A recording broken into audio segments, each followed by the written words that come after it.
Welcome back to Africa 54. I'm Vincent McCory in Washington. At least 80 people have been killed in northern Mozambique since October in multiple attacks carried out by unknown assailants. Locals first suspected an armed Islamist group, but some observers have linked the violence to poverty and the scramble for the region's underground resources, from gemstones and minerals to natural gas. The viewers Abdushakur Aboud reports from Cabo Delgado province.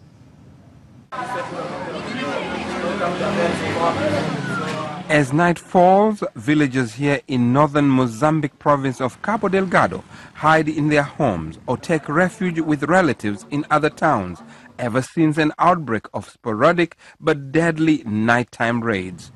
The violence, which began last October, has killed at least 80 people. No one has yet claimed responsibility, but locals blame a youth group called Al-Shabaab, unrelated to Somali-based Islamist group of the same name. We hear they are Al-Shabaab or gangs, but to tell you the truth, it is a sad situation that we don't know who is behind these attacks. President Felipe Nyusi has deployed special forces, vowing to hold the perpetrators accountable. But a new attack took place in mid-August, days after Bloomberg News reported that Mozambican forces allegedly killed 4 suspected rebels and captured one of their leaders.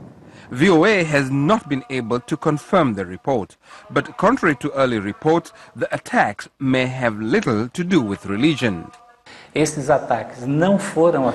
actions did not target Christians, they were against citizens. They killed both Christians and Muslims, as well as those who practice traditional religions.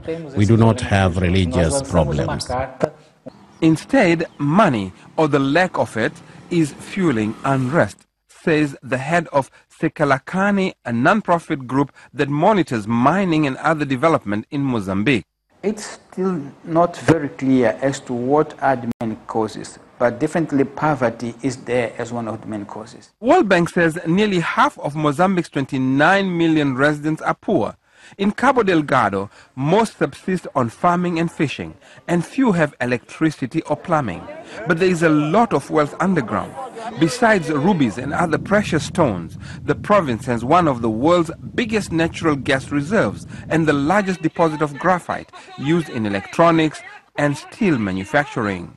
The country's main opposition party says the government must address poverty to ease the unrest. But the government claims it is working hard to boost youth employment. What we are doing in the province of Cabo Delgado, I think you have heard about these large projects. For example, a training center for mining is under construction in Palma, which has natural gas reserves. The vocational training center will be built. Some in the northern coastal town of Palma are skeptical.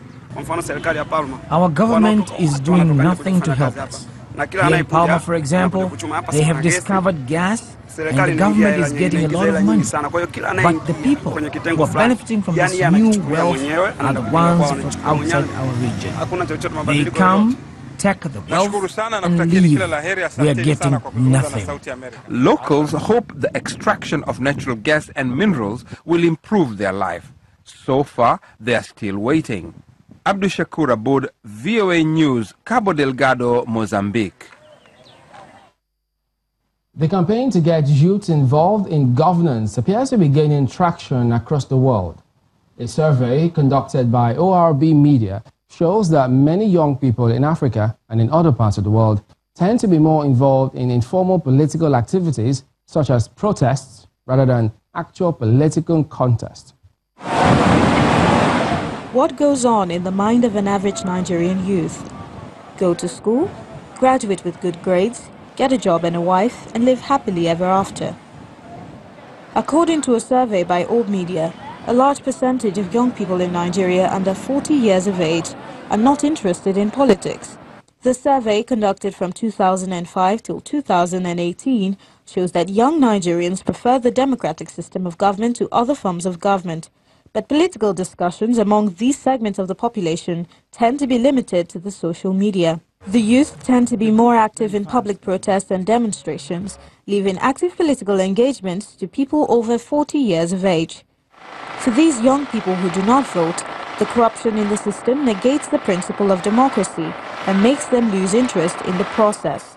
But then, is it a total disconnect from politics? We do have young people or younger people who are getting into politics, actually vying for different levels of offices, from presidential down to House of Assembly and or some other cadres. And yes, I can say it is changing. Nigeria isn't the only country grappling with this low youth participation in politics. In Zimbabwe, the ousting of former President Robert Mugabe provided an opportunity to the youth of the country to step into the political turf. And many of the nation's youth indeed show their desire to change the leadership of the country to a younger person and threw their weight behind Mr. Nelson Chamisa, who they considered as representing the voice of the youth. It's important for young people to get involved because you're going to be the new generation. Apathy doesn't get anyone anywhere, because with apathy, the rigging mechanism, if it does exist, will carry on going on. So if you are apathetic, so be it. But voting is your choice. Voting is your right, it's your duty.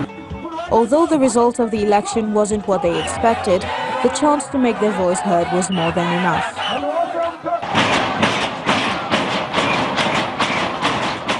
Elsewhere in Poland, many of the youth are also gripped with political apathy. A youth group is trying to change that perception. Swojego kraju. Większość z nich żyje dość dobrze i nie uważają, żeby coś więcej należało robić i myślą przede wszystkim o sobie. My natomiast chcemy ich przekonać do tego, żeby... It is evident that the challenge of getting the youth involved in politics is a global one, but as the times continue to change, the youth appear to be showing their readiness to change the status quo. It's time now for a short break, but before we go, we'd like to remind you to visit our website, channelcv.com, for news and other programming around the clock. You can also find us at youtube.com/channelsweb. Still to come, South Sudanese refugees meet with parties to a revitalized peace deal to work out the peace process together. We'll bring you that story after the break.